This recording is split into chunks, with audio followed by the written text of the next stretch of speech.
On va vous proposer donc ce sujet préparé par la rédaction. On se retrouve juste après pour le commenter et entrer dans le vif du sujet. A tout de suite. À quelques mois des prochaines échéances électorales, la scène politique marocaine entre dans une phase décisive. Après plusieurs années marquées par des crises sanitaires, économiques et sociales, une interrogation centrale s'impose. Une fois les lois électorales et partisanes adoptées, assiste-t-on à une véritable réforme de la classe politique, à une simple recomposition ou à de modestes ajustements de façade ? La majorité gouvernementale, conduite depuis 2021 par le RNI, arrive au terme de son mandat. Le départ d'Aziz Akhnouch de la direction du parti dépasse le cadre interne du RNI. Il peut marquer la fin d'un cycle politique et relancer le débat sur la personnalisation du leadership, l'équilibre entre les partis et leur capacité à se renouveler et à s'institutionnaliser face aux défis des 5 prochaines années.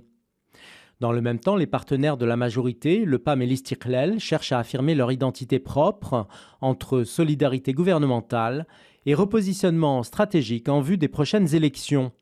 La majorité repose-t-elle encore sur une vision politique partagée ou sur une gestion pragmatique de l'attente ? En face, l'opposition peine à imposer un récit alternatif structurant. Est-elle réellement affaiblie ou contrainte par un rétrécissement des marges politiques ? Le Parlement joue-t-il toujours pleinement son rôle de débat, de contrôle et de proposition ? Et comment comprendre l'évolution des partis comme le PJD, engagés entre reconstruction interne et quête d'un nouveau positionnement ? Au-delà des partis, c'est le lien entre citoyens et politiques qui est en jeu. Les Marocains attendent-ils encore des projets et des visions de long terme ou privilégient-ils désormais la compétence et l'efficacité ?